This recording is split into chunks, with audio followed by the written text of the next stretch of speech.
Welcome to Courageous Conversation with Teresa W. Gamble, powered by Concierge Resource Professional Consultant. Greetings, everyone. This is your host, Theresa W. Gamble.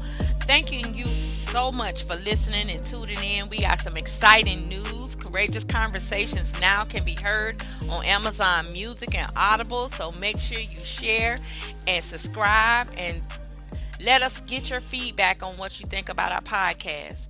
On last week, I dropped a podcast about the 9 different types of trauma, but I wanted to take a deeper dive and continue the conversation and go into physical trauma. Because physical trauma is something that many people they see it, but they don't take it seriously, and the impact that it causes after the trauma occurs physically. And in the presentation, I told you physical trauma could be something like child abuse, sexual abuse, domestic violence. It could be from a sickness. It can be from an illness. It can be from um, a slip or fall. It can be twisting your ankle. It could be a car accident, motorcycle accident, or recreational, professional, or even work related. But what people don't understand with physical trauma, it takes a toll on you, not just physically, but mentally. And a lot of times, if we do not treat the mental aspect of the trauma at the same time we incur the physical trauma, then there's a problem for us adjusting and readjusting to get back in our daily routine, our daily activities, and our daily responsibilities with home life and work life and roles in the community and what we do in church.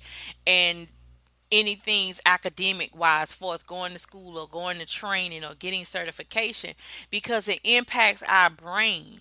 Our brain has 5 senses. We got taste, touch, smell, sight, and hearing. And all those senses are connected to the rest of our body. And if we do not treat the mental aspect or the invisible aspect of physical trauma, then it makes it hard for us to heal. It makes us hard for us to be whole. So I told you in the podcast to recognize signs and symptoms when a person is having a traumatic experience. They either staring off at each other, they're not communicative, very quiet, very distant, very withdrawn, very isolated, don't want to engage. They change up their daily activities where they normally be jovial and laughing or teasing or very physical to the point where they're standoffish, don't want you touching them. The lights are too bright, the noise is too loud.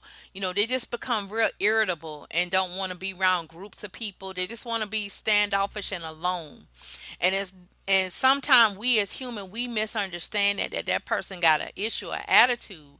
But in one of my presentations I was working on this particular assignment by Dr. Harris, she did a TED talk about how childhood traumas can make a major health risk, a lifetime health risk for us.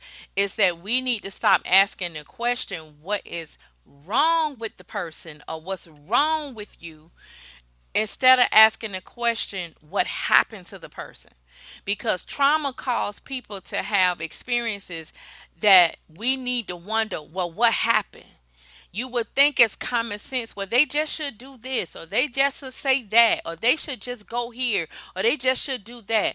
Something took place in their life at a point in time in their life. There's something in society, or something that people said, done, or they read or saw triggered episodes from their childhood, which is called ACEs, adverse childhood experiences.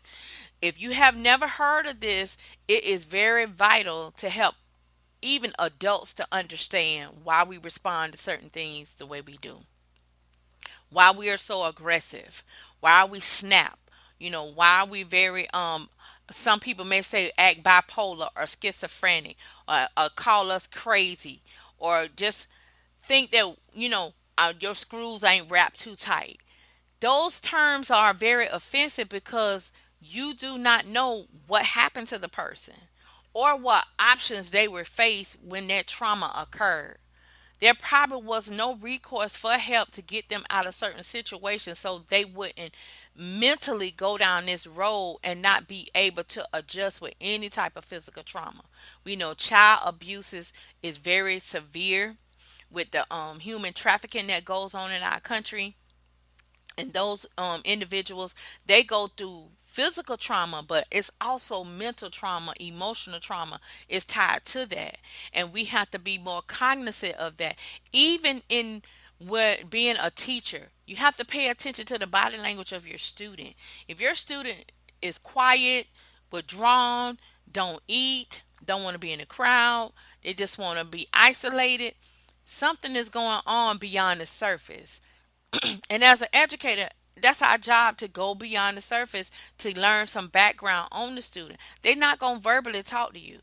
So you have to use the sand play therapy, which is a strategy, is to get the student to be able to talk to you non-verbally, either through art, either through doing certain activities, building blocks. Some even this will work even with parents with children that are, have behavior has changed, or adopted children or foster children. So you can start a line of communication for them to open up, to trust you first, and then they'll talk to you. And then, as not as an educator but as a pastor, some pastors, we do they does counseling sessions, they do on a spiritual level, but some pastors needs to have that insight that it's certain things beyond a spiritual standpoint that this member or this congregant needs to have professional mental health treatment. So that's where it's important. You need to partner with those experts, or find someone in your church who has operate in that practice, whether it's on the state level, whether it's on the private sector level. So you as a faith-based leader can refer that person to get the additional help after you've done what you can do spiritually for them. And then as a business owner, B2B, doing business with another business owner. Sometimes some business owners don't follow up, or some for some reason there's a delay or there's a disruption. And especially in this pandemic, we really have to be more sensitive because so many people have lost family members during the pandemic. That's a physical trauma because somebody died.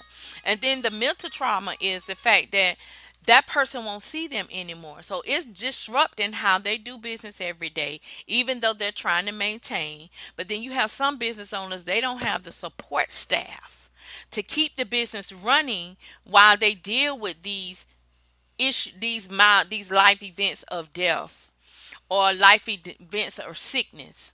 So you have to be more cognizant, and before accusing them for not communicating, say, hey, is everything okay?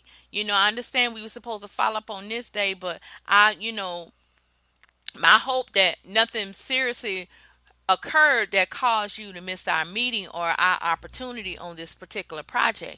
Find out how the person is doing first before you accuse them of not responding and doing what is necessary to be able to continue the project, to continue the business.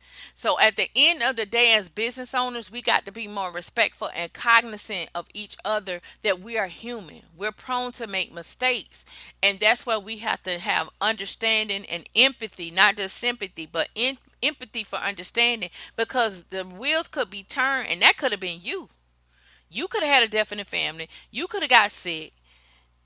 And the both businesses are trying to do a project, and both businesses are trying to make money, but life happens, and we have to allow time to address those life happen issues. So from being a business owner, but then a CEO, when you self-employed, you are the brilliance of your business, and you have to be able to structure your platform in a way that you're not overwhelmed, and you can have a work life balance where you have time for you and yourself. Physical trauma can come from overstress and overdoing it, working wise, working too long over hours. Cut your office hours time. Have certain days for administrative days, certain days where you meeting clients, certain days you working on projects, certain days you doing advertising and sales, and then one day to follow up, to check out what got done, what did get done, and what did not get finished. It rolls over to the next week because you have to take that press pause and do that self-care. So physical trauma is one of the traumas that is, just taken for lightly because we can see it. But there's a two-part to physical trauma, and it's mental trauma, which is the next episode I will talk about and take a deep dive is the emotional trauma, because that is huge, and that is what a lot of people are dealing with.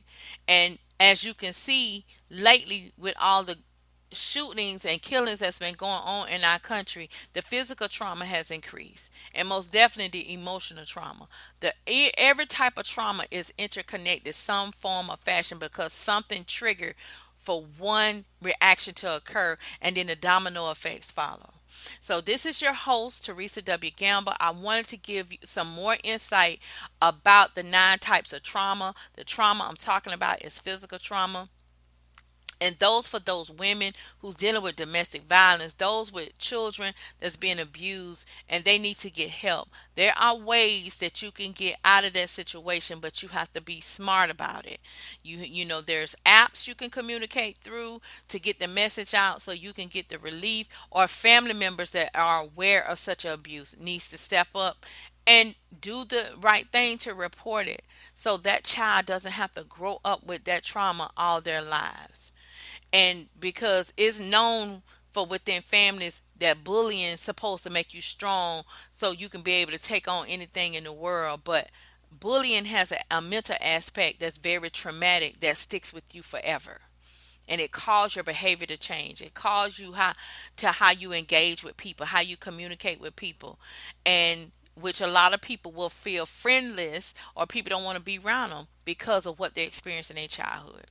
So I just wanted to share this tidbit a little bit more about physical trauma, how important it is, and making sure you're getting the necessary physical resources, mental resources, and spiritual resources, and practicing and working all those therapies to address each one of those, so you can be completely work on your healing and your recovery from those traumas, so you can be a better you, where people that want to embrace and be with and want to spend time with and build relationships with and build family with and have conversations and laugh and get those promotions that you wanted and get those contracts that you've been pursuing, and being able to be the best wife, the best mother, the best dad, the best husband, the best grandfather, the best grandmother, the best son, the best daughter, the best aunt, the best uncle. Do your job and make sure you're working on you and dealing with those traumatic events, whether it was short term or long term. It makes a difference when you confront the problem and not the people, because you got to attack the issue and get to the root of it in order to be healed and made whole from the traumatic experiences. This is your host, Theresa Gamma. I hope you enjoyed this podcast. Give me some feedback. Make sure you share, like, and stay connected. Again, we have to do our part, and it begins with us. Thank you for listening. Thank you for listening to Courageous Conversation with Theresa W. Gamble, bridging generational gaps through active listening and action-oriented changes.